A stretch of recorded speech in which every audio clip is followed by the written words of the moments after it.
Assalamualaikum warahmatullahi wabarakatuh. Kami dari kelompok 9 yaitu Lailatul Habibah dan Laila Qorata Ayuni akan menjelaskan tentang kemajemukan agama, ras, dan etnik pembangunan di Indonesia. Yang pertama, definisi kemajemukan masyarakat. Keragaman yang terdapat dalam kehidupan sosial manusia melahirkan masyarakat majemuk. Majemuk berarti banyak ragam, beraneka, berjenis-jenis. Istilah masyarakat Indonesia majemuk pertama kali diperkenalkan oleh Furnifal dalam bukunya Netherlands India A Study of Rural Economy tahun 1967 yang isinya menggambarkan kenyataan masyarakat Indonesia yang terdiri dari keanekaragaman ras dan etnis sehingga sulit bersatu dalam kesatuan sosial politik. Keanekaragaman masyarakat Indonesia diwujudkan dalam struktur masyarakat yang unik karena beragam dalam banyak hal. Selain itu, kata dia, ciri utama masyarakat adalah hidup dalam kelompok-kelompok yang secara fisik berdampingan, tetapi dipisahkan oleh kehidupan sosial dan bergabung dalam suatu kesatuan politik. Konsep tersebut mengacu pada masyarakat Indonesia pada masa kolonial, ketika masyarakat Hindia Belanda dikelompokkan berdasarkan ras, suku, ekonomi, agama, dan teknologi. Ada 4 tabel, yaitu kemajemukan agama, kemajemukan ras, kemajemukan etnik, dan pembangunan di Indonesia. Yang pertama, kemajemukan agama. Kemajemukan agama akan menyatukan umat beragama karena mereka tidak hidup sendiri, tetapi dengan pemeluk agama lain. Sebagai warga negara dunia, semua diarahkan untuk memahami cara baru mempercayakan kebenaran kepada setiap agama. Dengan demikian, kemajemukan agama tidak hanya dipahami ketika mengatakan bahwa masyarakat itu majemuk, beragam, dan mencakup banyak suku dan agama yang berbeda. Masyarakat Indonesia adalah masyarakat yang agamis atau religius. Kesetiaan dan ketaatan pada nilai-nilai suatu keyakinan atau kehidupan beragama menjadi jiwa atau semangat dasar inspirasi, motivasi, dan norma orientasi seseorang dalam mengidentifikasi dan bersikap adil terhadap segala perkembangan dan kemajuan yang ada. Loyalitas dan kepatuhan dalam kehidupan agama atau agama sebagai jiwa atau semangat dasar, inspirasi, motivasi, dan tonggak arahan bagi bangsa Indonesia untuk menentukan dan memiliki sikap yang benar dan tepat terhadap semua perkembangan dan kemajuan yang ada. Jadi, orang Indonesia tidak jatuh pada kesenangan dunia yang dangkal seperti kekuasaan, kasta, kependudukan, dan kekayaan, dan tergoda untuk menikmatinya. Di sisi lain, dengan menghargai keyakinan atau nilai-nilai agama secara benar dan tepat, masyarakat lebih terbuka dan kritis untuk menghargai dan melihat nilai-nilai luhur di balik segala perkembangan dan kemajuan. Hal ini juga membuat masyarakat lebih pekat dan tanggap, peduli terhadap kehidupan orang lain, dan melestarikan lingkungan.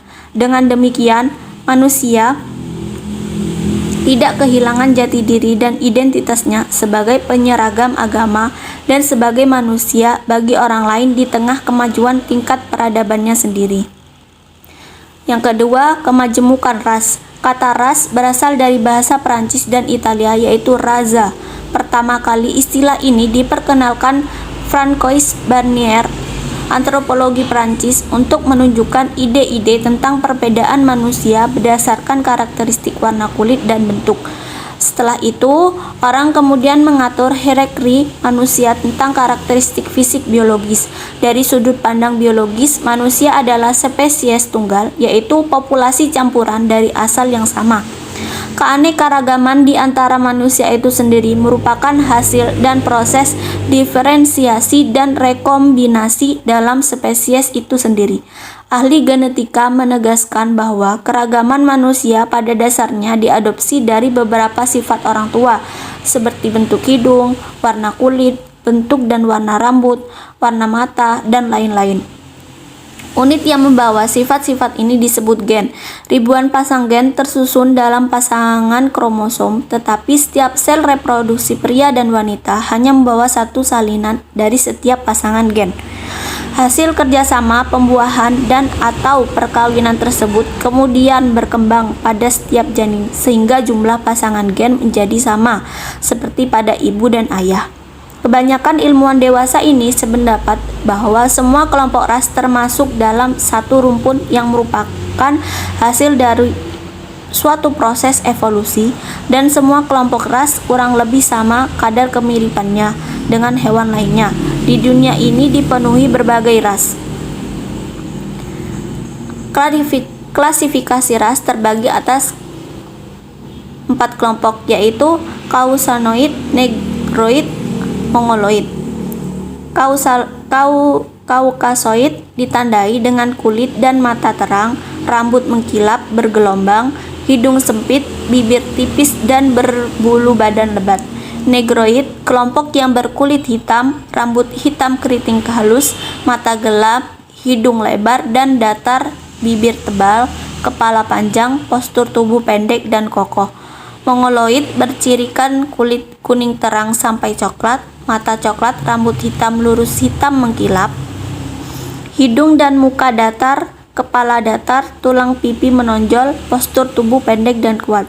Selanjutnya akan dilanjutkan oleh Laila Qurrata Ayunina.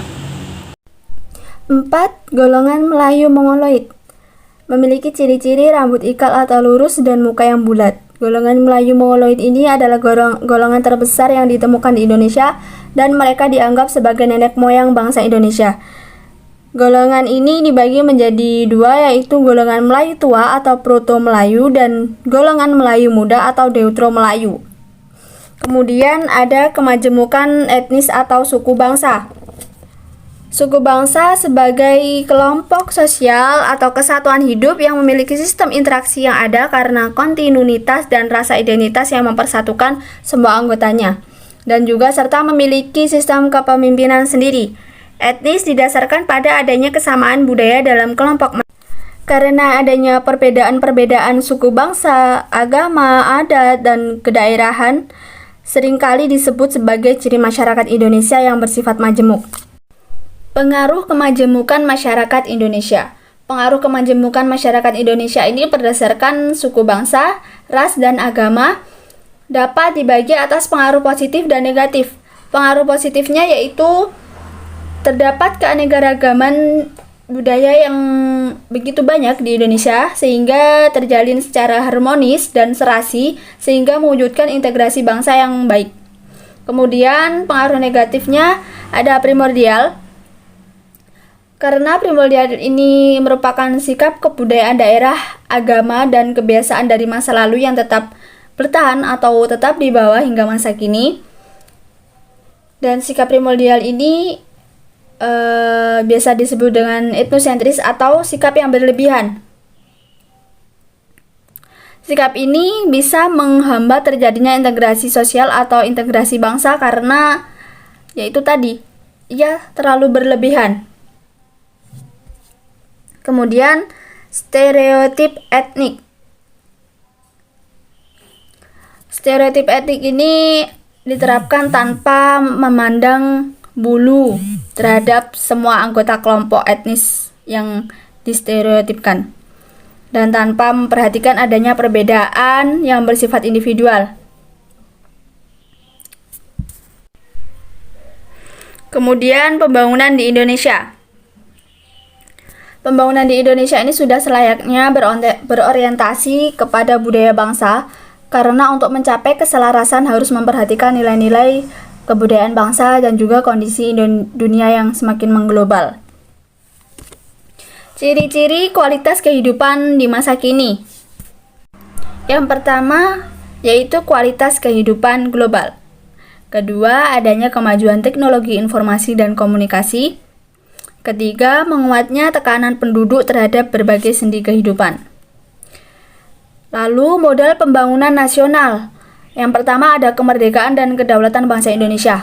Karena ini kemerdekaan dan kedaulatan bangsa Indonesia ini merupakan modal yang utama ya. Tanpa adanya merdeka kita akan terus dijajah dan tidak bisa memberikan pembangunan nasional ini untuk berlanjut. Yang kedua, sumber-sumber kekayaan alam. Di Indonesia dapat dilihat sendiri dari Sabang sampai Merauke kita memiliki sumber-sumber kekayaan alam yang begitu melimpah, dan juga jumlah penduduk yang besar dan modal budaya yang beragam. Kita ini memiliki aneka ragam budaya yang begitu luas dan beraneka ragam. Lalu kedudukan geografi di Indonesia yang memberikan kondisi alamnya serta kedudukan dan peranan strategi yang sangat tinggi nilainya.